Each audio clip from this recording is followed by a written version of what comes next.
Hey everyone, I'm Lou Perez, your host of the Builder Upper Show, a podcast where we talk about everything in construction and trades. We have a special co-host today, Jennifer Hiers, who will be interviewing women in construction for Women in Construction Week.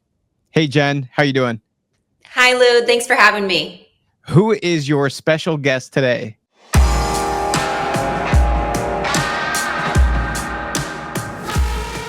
All right, today I am thrilled to welcome Andrea Janzen to the show. A little bit of background. Andrea is a certified executive coach, the founder and CEO of Ambition Theory, and the host of the Ambition Theory Women in Construction podcast. She's passionate advocate of leadership development, diversity, and inclusion, particularly in our male-dominated industries like construction. And through Andrea's work, she has helped companies shift from mentorship to sponsorship, empowering women to step into leadership roles and drive meaningful change. She has worked with global organizations to create cultures where women can thrive, and her insights have been featured on numerous platforms. And today we're going to dive into her journey, the impact of sponsorship, and how we can create workplaces that really truly support women's advancement. Andrea, welcome to the show. Thank you so much for having me, Jennifer. I'm excited to be here.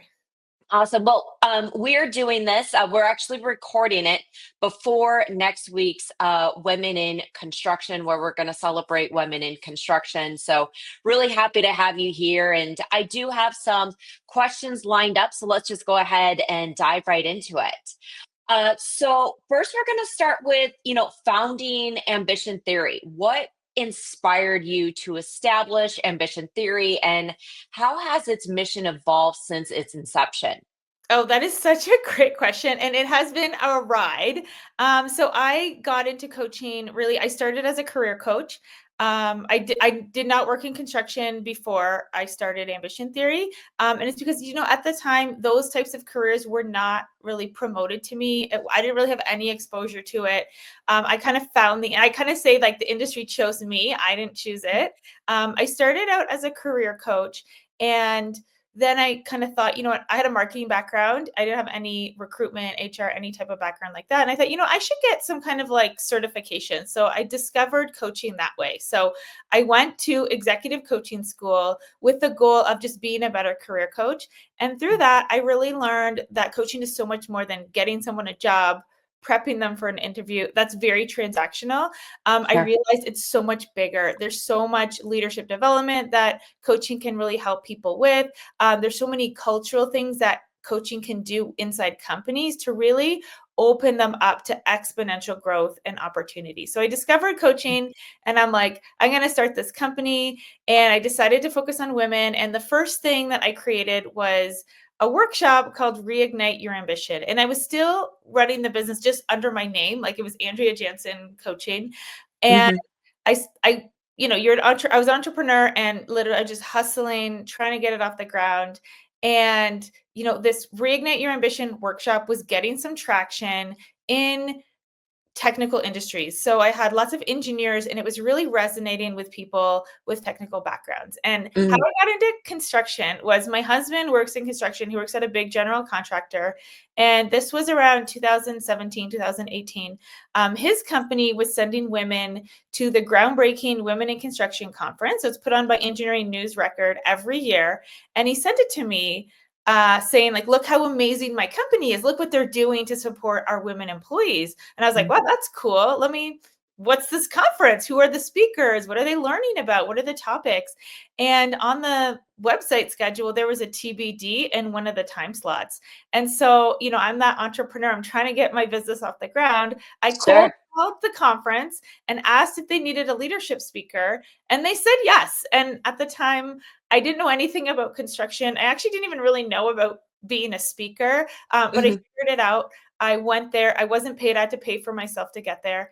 And the workshop went so well. I was in this tiny little breakout room, and literally even before it started, like there was people on the floor. The organizers were putting chairs in the hallway. And I'm like, I think I'm onto something here. Yes.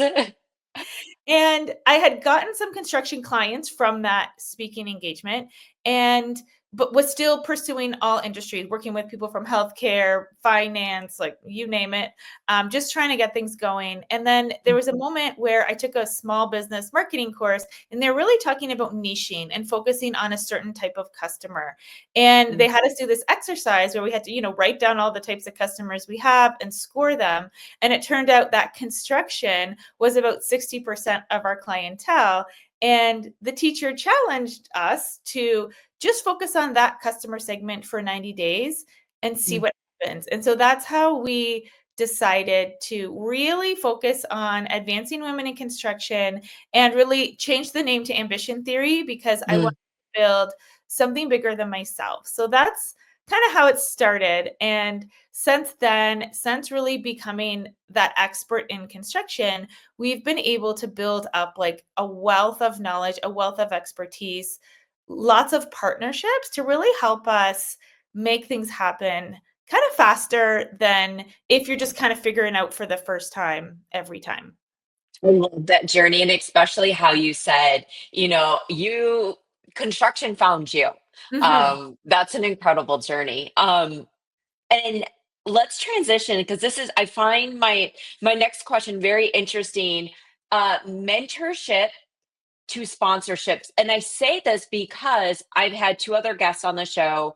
I had Stephanie Couch and I had Demi Knight Clark, and both of them common theme sponsorship. So let's dive into that, right?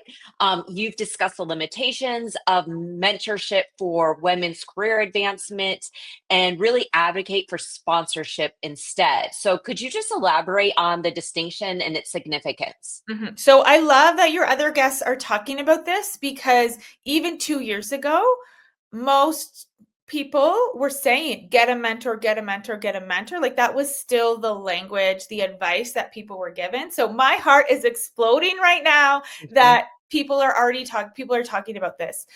So just quick, in a nutshell, mentorship is advice and preparation. So you're motivated, you want to get to the next level, you find the mentor. So that's someone more experienced than you, either in your Mhm. company or in the industry that works at another company. And you ask them for advice, and they'll tell you their story, maybe suggest a book, tell you how they got there, and you're pumped, you're excited, you're like, I'm ready to go. And then you get back to wherever you work, your job site, your office, your car, wherever you work, and you're like, I read the book, I went to the conference, I'm inspired by your story. I want to follow your path, but how? What do I do Mhm. next? Because really, as the mentee, you have to find the opportunity on your own to implement that Mhm. advice. So that's mentorship. What's really interesting is that mentorship shows up differently for men and women. So for men, how it shows up, it's like you go to that mentor, you're like, I want to get to my next level. What do I do? And they're like, actually, I have golf with the vice president of our company next Yep. week. Come along with me. And then Mhm. you get to meet that vice president. You're understanding their goals, the strategic direction of the company. You're building trust. You're building that relationship. And that vice president is like, wow, you got potential. Here we go. Mhm. Come along with me. I'm pitching a new client next week. And you know what? We got 10 slides that I'm presenting, but you can take 3 of them, and don't worry, if we know you're new. So, if you don't know, you get stuck, whatever, I can step in to ensure that this is successful. This And is so true. Yep. if you think, who is going to advance to a leadership role faster? Is it the woman who's preparing and trying to wait for the opportunity or figure out this opportunity on her own, Mm. or this man that is like given the opportunity and gets to rise to the challenge and learn as they go with this safety net of this is a sponsor there with them? And I will note, so this is research based. This is not my opinion. We have Mhm. done research with the National Center for Construction Education and Research that validates this is happening in construction, but other researchers have studied this in other industries. So this is just how organizations work and how people rise to leadership. But what's really fascinating is nobody does it on purpose. No one says, like, I got 2 people on my team, one's a man, one's a woman. I am going to consciously treat them differently. Mm. People don't even realize they're doing this. And the really kind of the kicker in all of this is that It's actually out of really good intention. So for women, it's this idea, I want her to be successful. I want her to be ready. I don't want her to fail. I want her to knock it out of the park Mm. whenever that opportunity comes. And unfortunately, what happens, that holds women back from stretching themselves, from getting that opportunity, getting that exposure, actually being able to show like, I have done this Yeah. versus like, I've prepared for this. And that's really what companies look for in advancement. So shifting from mentorship to sponsorship is kind of the biggest thing that people can do. And that really leads to the biggest results. That's incredible. Once you put it into words of, what research has said about the mentorship, the men versus the women, um, yeah, it definitely can resonate with us. And what's Uh, really interesting is that, like, we don't use the word sponsorship. It's not an everyday word No. that is in our vocabulary, and we just call the whole thing mentorship. And so when we have these mentorship programs, people still think like that's actually the answer to advancing Mm. women, but unfortunately, it's actually not. Like, No, no, definitely not. And that is a common obstacle of the comparison that you gave, men versus women. So, let's talk about other challenges, right? So what are other common obstacles that women face in these sectors like construction, and how can organizations really address these challenges to foster, just being inclusive? yeah, so the first one is really the leadership model that we teach at Ambition Theory. We didn't invent it. Other researchers have studied this for many, many years. It's the transactional versus transformational approach. And we look at it like a spectrum. So transactional is that traditional model where, like, I'm the leader, I set the vision for the team or the company, and I delegate to the people that report to me of what to do to achieve Mhm. that vision. When things are going well, I praise them. When things are not going well, I give them that critical feedback. So that's the transactional model, that typical like top down leadership model. On the other side is the transformational model. So transformational leadership is about, I'm the leader, I set the vision for the team, but instead of telling the team what to do, it's more about inviting them to contribute. It's helping them see the bigger picture, helping them recognize what their strengths are and aligning those strengths with the tasks that need to be done. So it's more collaborative, and it's more about inspiring people so they want to contribute, they want to rise to the challenge versus being told you have to do this task. And Mm. what's really interesting, and I want to be really clear, one is not better than the other. And in construction, actually, you really need both. So construction is a project based industry, right? Like, you have Mhm. deadlines, you finish a project, then you move to the next project. Sure. And those transactional skills, timelines, budget, getting all the companies to do their part, leaning into that transactional side of the spectrum, very, very important.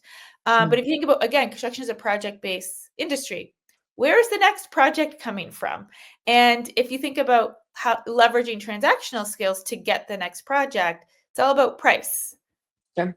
really. That's really hard, right? When you're just competing on price. But if you think about, if you took a transformational approach, it's more relational. It's about understanding, what are the goals of the other companies I'm working with?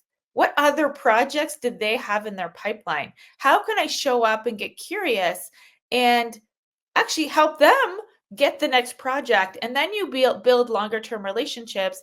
There's value created, there's synergies, there's all those wonderful things that a lot of times you become the preferred partner, and then you're not Mm. actually competing on price. You're actually bringing so much more to the table, and then price is not as relevant, so you can actually secure more work. It's a lot less stressful to know that you have these long-term partnerships, these long-term relationships that you can kind of like work together, to get that work, versus that kind of like everyday transactional approach where you're just like price, price, price, like, where's the next job coming? It gets you Mhm. off of that hamster wheel and really creates more value. And what's really cool is, research has shown this. Our research and research in other industries, that Yeah. women are naturally more transformational, men are naturally more transactional. But where the barrier comes is that because there's more men than women in construction and in Mhm. especially in leadership roles, the behaviors that are rewarded are transactional. So the boxes that you check, like who gets promoted? Oh, they can manage a budget. They can get the project done on time. They can give feedback. And even the leadership training, if you look at leadership training targeting the construction industry, it's like supervisor training. It's like all of those transactional leadership skills. But the thing is, there's not usually a box on the performance management system. Collaboration inspires others, builds partnerships, and there isn't leadership training that I've seen other than ours that really teaches people, how do I use these transformational skills in this transactional environment to really benefit the project, benefit the company, benefit the industry. So that is not happening right now. And that's another really big barrier that women face, is that they bring all these amazing skills to the table. But they don't have a role model to show them how to use it. So we did some research, and 76% of women in construction said they've never had a woman manager. So most people have never seen a real life woman leading in their company. So if you don't know what that looks like, and what happens is women are, put in the transactional leadership training program. Their managers are all transactional. The boxes they're expected to be evaluated on are all transactional. So they actually have these skills inside of them that they don't use. And I think that's the missed opportunity. And like you said, one's not better than the other whatsoever, but you need both. And with not having as many women in the construction industry, that's where you don't really see it. Yeah. Let's just talk about the construction industry in general. Do you see a shift going on? What do you see for the future of construction? So I think we're at a really, really interesting time because the construction industry is facing a lot of challenges. So we always talk about, everyone's talking about the labor shortage, retention issues, mental health challenges, and complexity of projects. So the projects are getting more complex. There's more innovation in the built environment that's happening. And I think there's this critical point where kind of the old, what got you here won't get you there, right? There's a lot of pain. Construction companies are feeling a lot of pain. And a lot of times people don't take action, or organizations don't take action unless they're in pain, right? It's this idea, we've done it this way for so long and it's actually worked really well. But there's all these new challenges where I think this is an amazing opportunity to look at transformational leadership as the path forward, because transformational leaders really inspire innovation. They inspire people to rise to the challenge and want to give more, especially when we're facing a labor shortage. You actually need to get more out of your people. And I think there's this really cool opportunity, and where the transactional approach to getting more out of your people is mandatory overtime. You need to get this done harder, work harder. Whereas a transformational approach is really inviting people in to see that bigger picture so that they want to finish their part in the project. And so those tiny little tweaks is real. Like, it sounds simple, but it can lead to exponential results. So kind of like improvement, like the kind of going along the transactional way. It's like, well, we're gonna I'm gonna remind you more that I'm gonna give you, I'm gonna tell you more overtime, more this, work harder, work faster. And that can get you incremental results. But if it's like, here's the big picture, here's the challenge, like, as a team, how are we going to solve this? And inviting everybody in to be a part of it. That's where you get like 30, 40, 50% more productivity. But the transaction approach, really, you get like 2-3% higher productivity. So I really think in the future, there's this opportunity for companies that really want to take advantage of the people that they have to lean into those transformational leadership skills. And the easiest way to do that is obviously, like, we would love to teach these skills to everybody. That would be amazing. Men love transformational leadership too, especially young ones. Actually, what's really interesting, and what research says, is that Gen Z does not respond very well to transactional leadership. And so really they want to have a sense of purpose. They want to feel like they belong. They want to feel like they're contributing to something. They want to know why they're showing up every day. And so treating those younger people and leading them in a transactional way doesn't actually work. So this kind of the easiest path is there are women already in this industry. Yeah, Recognize what you have. I love that. Like recognize what they have, because what will happen is the site will be better. The team will be more innovative. People on the team will feel more supported, and more people are going to want to work there. And they're going to learn those skills. They're going to contribute more. And it just, the snowball just keeps going. But the easiest way is literally you already have these women in your companies. Yeah. Leverage the skills that they have. Show them that you value the skills that they have. You like recognize it. And if you do that, really incredible things can happen. And I love how you said, have people where they want to be part of the solution. Everybody comes together to be part of the solution. Absolutely. Andrew, let's talk about your personal journey, right? As a leadership coach, podcast host yourself, how have your personal experiences shaped your approach to coaching, advocacy for women in construction? Okay, that is a really interesting question because I have a very unique journey. Like there's other, Mm, women in construction leadership coaches, there's other construction leadership experts, and none of them have the same background as me. mm, And a lot of them have really similar backgrounds. So typically when people kind of work in the like leadership in construction, there's a couple paths. Some start from an HR perspective and then they get mm, into this work. Some are leaders themselves. They had a really successful career and they want to give back. But my journey is completely different because I learned construction through getting women promoted into leadership. mm. That is how I know the industry. I do not know how to build a project. Like Yeah. do not ask me any technical skills. And what I think that's allowed me to do, I actually think I'm a much better coach Mm, because the only thing I can do is hold my clients accountable in a transformational way. Because in coaching, it's a bit different than a lot of people think coaching is like telling people what to do, right? But mhm, really, like, if you want transformational coaching, it's about actually asking people the questions nobody else is going to ask them and actually mm, recognizing that they are the expert. They actually know more about their job. They know more about what their next move is than you do as their leadership coach. And so, because I actually cannot tell them the mhm. tactical move because I've never been there. I've never Sure. I've never done that. The only thing I know is from coaching thousands of people through this, I do Mhm. have some insight of like what obstacles are going to show up. How can you prepare yourself? What opportunities are out there? But I can never go into that, teller mode, like transactional mode. It's only transformational.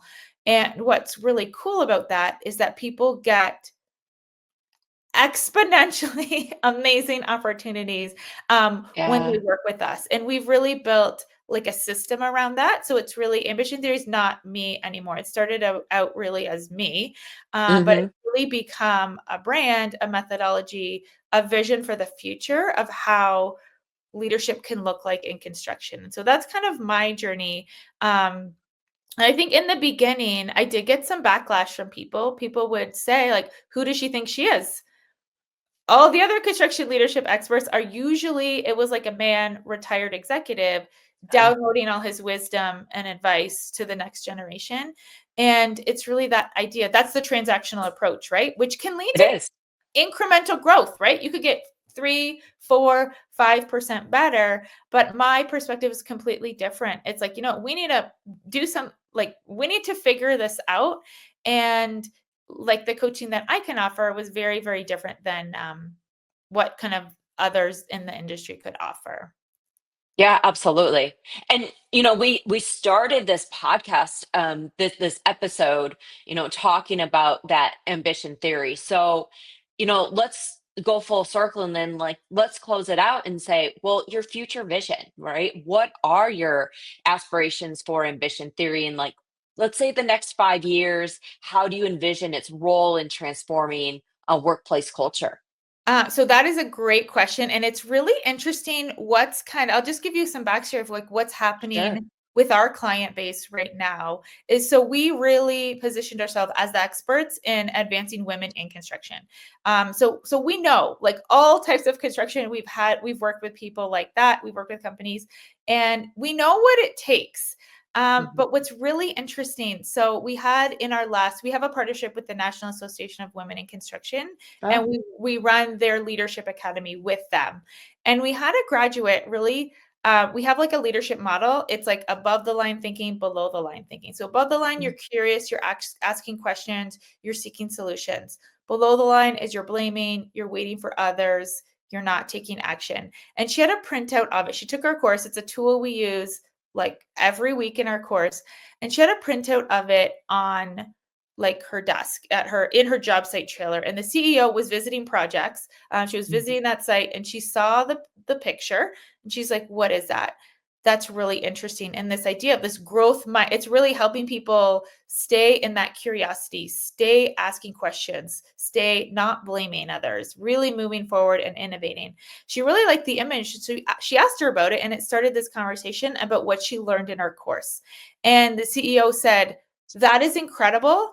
I want everybody in the company to learn those skills." So, really, the bigger vision for Ambition Theory is yes, we know exactly how to help women leverage their transformational leadership skills, articulate the value of that to their companies so that their impact can be bigger. They can make their company more money. They can build better relationships with the other companies that they work with.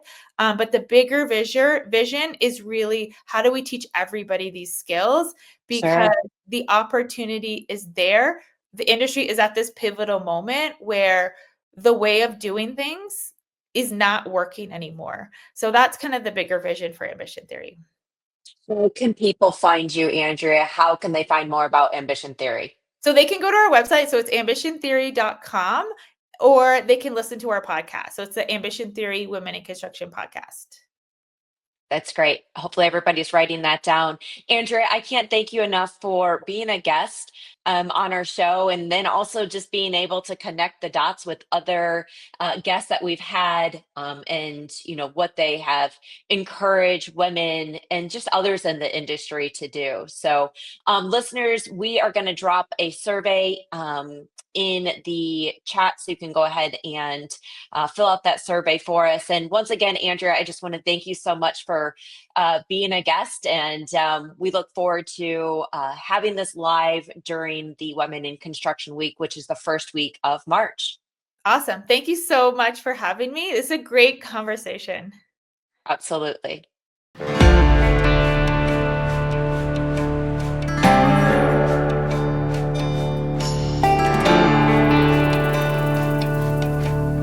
If you're a construction contractor and would like to appear as a guest on our podcast, write us an email. It's lou@lumberfy.com.